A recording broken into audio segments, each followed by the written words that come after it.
With Bubblegum, I mean, we've said this in previous interviews and things. The last EP was kind of a phase of getting over a lot of crap that happened to us that year, and that EP kind of encapsulates all of that kind of frustration and angst that we had. So coming out of that phase, we all kind of, myself in particular, was saying like there's so much negativity like in the world. Like you look on Facebook or whatever social media thing you look at, it's always quite negative. Like the news is negative, and there's not enough positivity like around. I didn't think at the time, so I wanted to write something that was really fun. It was certainly something really different to what we've done previously as well, so it was quite fun to kind of like experiment with that. And like we're in a really fun place where we can basically do what we want, can't we? We don't have like a label breathing down our neck saying no, you need to write like this. We can kind of do what we want to do, and we wanted to do something that was really, really fun, really positive, and really summery, and kind of, I'm glad that a lot of people have said that it's really helped them and made them feel really, really happy this summer. It's been like a summer anthem for them. And to hear that's so humbling, like for us, like as a band, like to hear that actually it works. Like it's something we set out to do, something that we were really unsure of at the start as well, because we, like you said, we'd never done anything. We'd kind of been the rock kind of guys, and like doing something that was more sort of on the poppier, dancier end of that rock sort of spectrum was something that was completely like foreign to us to begin with, and we were kind of unsure. And then we were like, no, actually it works. Like. As soon as like the other guys heard the track and they started writing the guitars and everything else, because it was all written on piano initially, and then it sort of took that Witterquick shape, and we were like, yes, that's the one, that's the one. Yeah. Was that even the question? I can't remember now. Something about being positive when we write, but yes. Yeah. We get the positivity from it as well as the fans, I think. Positive, happy unicorn, as you'll see tonight, that we're all loving life on stage, and Sean and I have like come off the stage, have a little boogie, don't we? Yeah, we do indeed. It's good fun. Yeah, and in ourselves as well, because like I said, that was like a really real sort of, not a bad year, that's probably the wrong word, just a lot of bad things happened, and it was a very frustrating period. And if you hear that EP, Fire and Ice EP, I think it's kind of, we're really wearing all of that on our sleeve when sort of put that album out, and you can hear the frustration and the angst in songs like Hiding Place. So yeah, we wanted to do something that was really positive for us, and you know, like we took a long time actually off, like the last EP and the last tour, and we took a long time off to kind of evaluate where we want to head with things coming up, and what our message is going to be again. Like so that period of self-reflection, we were like, yes, let's do something fun, like not only for us but for the fans to like engage and have a dance. And it was actually like, to begin with, I think I'd come up with this like cool little piano thing on like recorded Bubblegum like just on the piano, and I played it to the guys, and Sean said your partner was just dancing the whole time, so it was just like, that's like, and that's exactly it, just capturing that happiness, and just, you know, every time we play it, it's so lovely to see everyone like smiling to that track, and you know, everyone's just like can't help but just start having a dance, and then by the end of it everyone's going for it, and it's just fantastic experience. Magic. Yeah, definitely.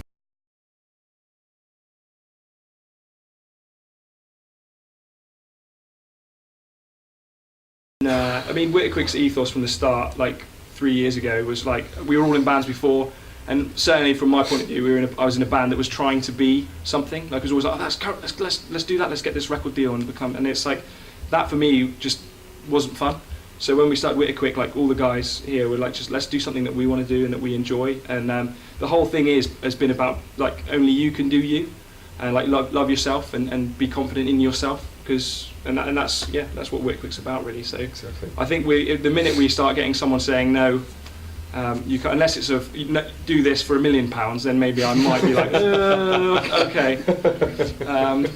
But yeah, any less 900,000, I'll be like, nah. Yeah. We kind of. Nah, I'm not doing that. Not one penny more.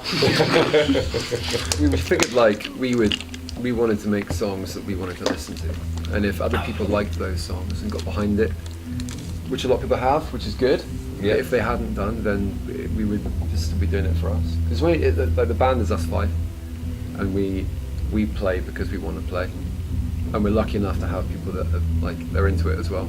So we kind of treat them like family, friends. Some of them have. But I mean, I know you're really close, like with a few, like Steve, who comes to a lot of our gigs. Well, pretty much all of our gigs. He's going to all of our gigs on this tour, actually. Yeah. And we get to know him, and they become like.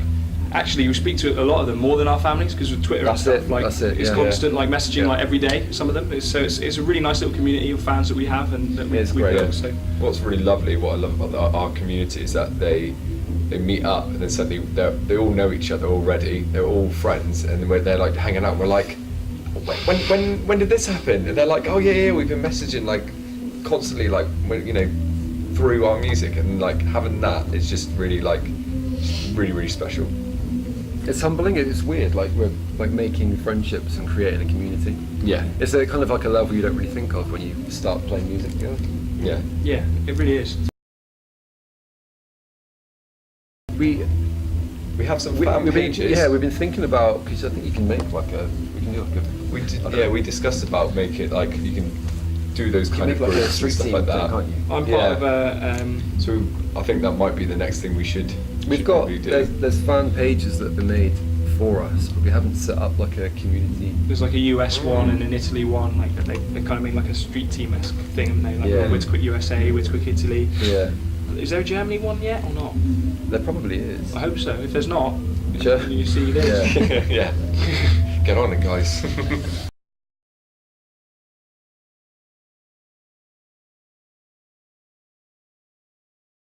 When approaching the sort of writing side of Fire and Ice, I always envisioned doing this like fire side and then an ice side. So you have like some really sort of like cool, like riffy, like meaty tracks, and then you've got these like acoustic-y ones. So it's like a real light and shade kind of thing. But that didn't really happen. And then afterwards, I think Sean and Ben were just like playing in practice, and they were coming up with this really beautiful like ambient version of Hiding Place, I think it was, or Shattered Suns. Yeah, like Yes, to me, yeah, And I was nice just to like, me. oh man, that's really really nice. And I'm a piano player as well, like at heart. So like playing the I Need a Friend Tonight alternative sort of version on the piano was like something I really wanted to do, and really wanted to use a bit more piano in what we were doing. Yeah, We're quite an eclectic group, like music taste anyway, and we love doing what like Witterquick is. But it's fun for us to explore that other side and do like Yeah. acoustic, The other side? but like the acoustic and piano and like synth things, and just experiment a bit. Almost like not like B-side things, but it's like another little facet that we can yeah. just explore. I think it shows that we, It's good as fun. well as we can do like these rock tunes, we can actually calm it down, chill it out, and go another route. But like do the alternative versions where that can kind of, so if you're really rocking quite fun, it can actually still cut through in a different way to somebody, so you Yeah. can connect with that in another way. And I was always sort of in my head as a songwriter. I always kind of always stuck with me that whole if you can't play on an acoustic guitar, then like it's scrap the song, like it's not a good Yeah. song. That's what I've always kind of had this thing. If you can't just pick up a Can't hum guitar and play it, then it's not. That was Sinatra, wasn't it? If you can't hum it, it's not like it's not a song. Yeah. That's a different point, I suppose. But It's going off in Sinatra. Love Sinatra so much. I know, he's been going on about That's it all on he tour. listens to. To drop it into every interview I can.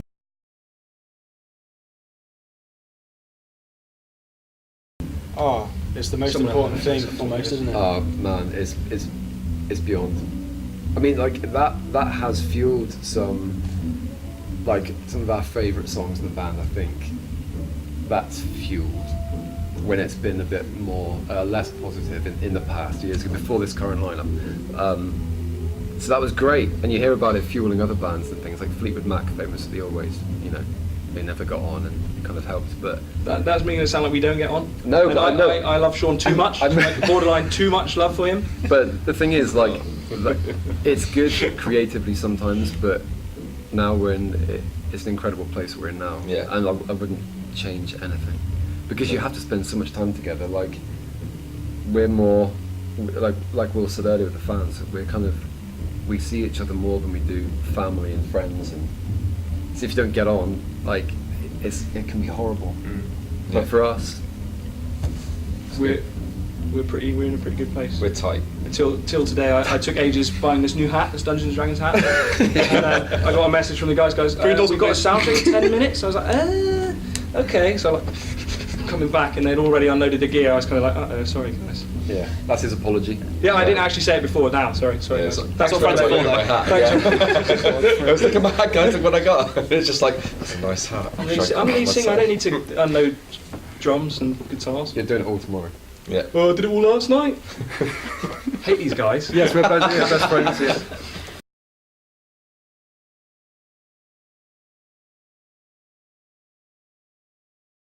We try to make time Good question. because it's healthy. Like mental health is like you need to cut it off at some point. But it is being in a band is a full-time job, beyond a full-time job, and we've all got jobs as well.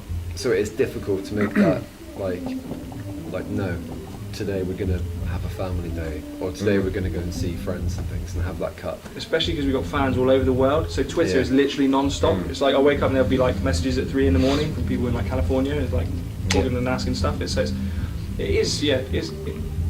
do it for love though, don't you, I suppose? Yeah. Like you love doing it, so it's never a chore, but it is a full-time, 24-hour a day. We had this conversation today at lunch actually, with some of the other bands we're playing with, everything aside, and the Kaisens, but you have to love it, because the ones that don't, they don't get beyond a certain point because it's so much work.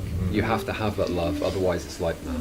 But I think we're very good at, like, you know, we work very hard, we're very good at communicating with each other, which is key. And like we're saying, like, you know, after the tour, I'm going to America for 2 weeks. So I've said to the guys, I'm unplugging for 2 weeks and I'm going to go enjoy myself there. And the guys are like, that's fine, we'll take on those jobs that you do.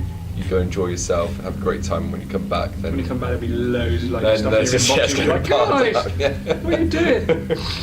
But it's the same with all of us. Like if someone's like going away to escape for a little bit, then that's absolutely fine. One of us will pick it up and make sure everything's like kind of done. We had it Really earlier when welcome we went to Forbidden Planet, and these guys just did all the gear for us. Yes. You know. Yeah. It was great. Dungeons and Dragons, old logo as well. We're going to cover my hairs up for the gig. Plug in D&D.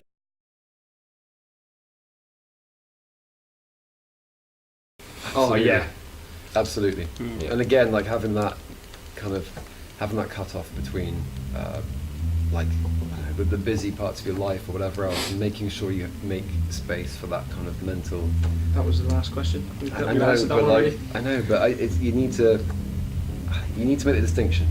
Everybody has that blend. Yeah, And getting that to yeah. a healthy point, I think, is letting the fire, if you like, get too much. Yeah. Is I think everybody experiences what we've written, you know, what's been written about. And, Yeah. Do you know what I mean? It's just the I think everyone influences experiences of it. life, isn't it? Into Yeah. like songwriting and stuff. Like Ollie said in an interview recently, like they asked him, what sort of music influences you? And he said, like, well, actually, like, it's more life than anything else. Like it's the experiences that we've had and that we've shared and that everyone sort of in the world goes through like at some point in their life. So it's, And that's the kind of weird, again, something that you don't really expect when you start like making music in a bedroom, like between us. But when people tell you that they've been in a not great place and something you've written has helped them come back and reduce that level, having that kind of not responsibility, but knowing that you affect people by something that we've made, it's like amazing. I mean, it might sound arrogant, but I think that our songs have got like many layers. Like I've never been one for like writing a song about like I went out last night and had a whole beer and then like I got really drunk and like I've never sort of like been into that kind of like writing about stuff like that. It's all like I'd say there's a lot of layers to our songs, a lot of ways to interpret what's going on. Definitely. Yeah, because we're doing what we do. Nobody else can do what we do because it's the five of us. You replace any member and it changes. Because we're not influenced directly by anything, we're not trying to be anybody else. We are the mould of, well, in fact, no, we are our mould. Nobody else can fit in that. We can't. We don't want to do anything else. We are the mould. So we're talking about mould. That cannot be broken. Come hither. So we don't break. We're in our mould. Unbreakable mould. We are mould. It's our next EP, by the way. That's the I condensed. hate you so much, whatever it is. I hate Yeah, I hate you. That I yeah. hate everyone. That's the title track. short Yeah, answer, we are mould. 2019. We are mould.